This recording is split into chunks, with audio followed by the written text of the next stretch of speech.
Hello, I'm number one, and I would like to talk a little bit about who I am and what's the meaning of my life here in the United States as an immigrant student. Very much, I come from the southern state of Oaxaca, Mexico, and I came here when I was 12 years old. And the reason that my parents decided to migrate to the United States was because of economic hardships in Mexico. Getting an education was really difficult out there because of the cost of books and other expenses. And not only that, but my parents couldn't afford to pay for the stuff needed, even necessities like food and everything. So they decided that my siblings and I would have a better life in the United States. So we went. It was really difficult because, at least for me, because I had friends and neighbors and all the people around that I got used to. So it was really difficult to leave that country, but I did it. And then when I got here to the United States, life was totally different what I have imagined, because it was, first of all, very difficult to adjust to a new culture. And even though I encountered some Latino students, they were like strangers for me because they didn't speak Spanish with me, and if some did, they were forced to help me. So they didn't really help me because they wanted to, but because they, I guess, were forced. But then I had this desire to learn English and continue with my education, and I did really well in middle school. So I got like little awards of the student of the trimester and things like that. And so I was very proud of the little accomplishments that I had. And then I went to a high school, and there I felt so alienated because I didn't connect with anyone. So I just focused on school and schoolwork and everything, but I wasn't the popular student like other high school students are, where they join a lot of prestigious clubs or anything. Even though by the end of my senior year, I joined lots of clubs and everything else, but during the 3 years that I was in high school, I didn't really join any clubs, and I didn't have as many friends. I was very shy back then. I would be like in the shadows kind of person. And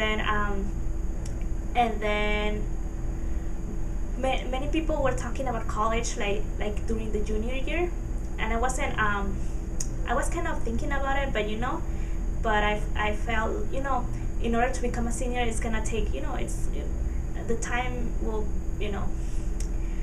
pass by slowly. So that's what I thought. Oh, there's still a lot of time that I have to do, to go through. So that's okay. But then time flies by fast, and then what happened was that when I realized that I wasn't going to go to university, was because of my immigration status, because it felt so awkward because many of my peers were already applying for UCs, Cal States, and I wasn't the only one. And I felt a lot of hostility when my peers would ask me, what university did you apply for? You're very smart, you should go to a UC or a private school. But then inside of me, I knew that I wasn't going to go anywhere. So they felt like they should ask me, and many of them were applying to UC Berkeley, UC Santa Cruz, or Cal State LA, or something like that.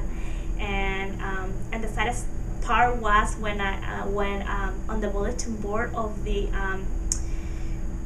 it was like academy center or whatever, where they have all this higher education information, and the names of my peers were on a bulletin board, with their names and with the schools that they were attending to, except mine. It was sad not seeing my name anywhere, not even in a community college, because I think it's mostly because of the hierarchy of education, like the system, how it is structured.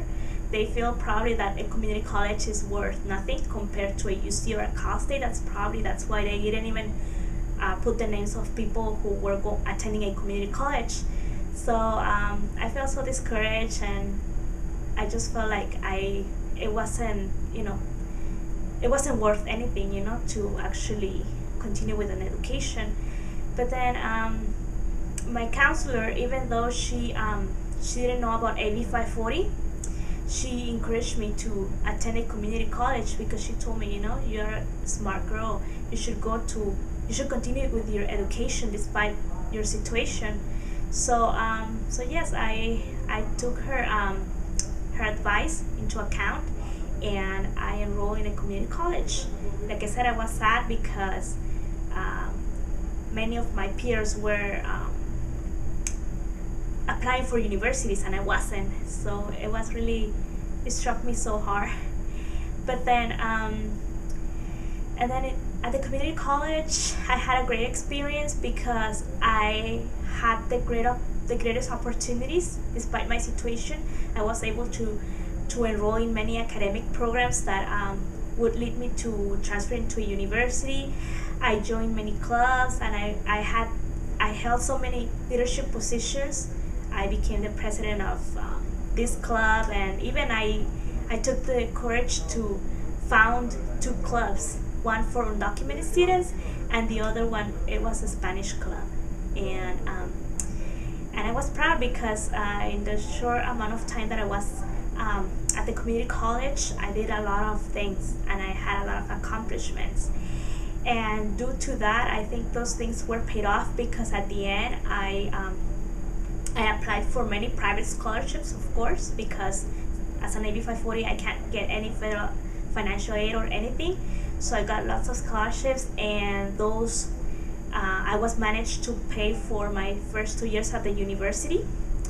But now I'm on my 3rd year, and I don't know what am I going to do because I'm running out of funds, and I'm hoping to continue getting more private scholarships. Right now, with the economy and with everything else, it is hard to get scholarships, even private ones, because the need for those scholarships is more prominent now. So, and like I said, there's still misconceptions about AB 540 students.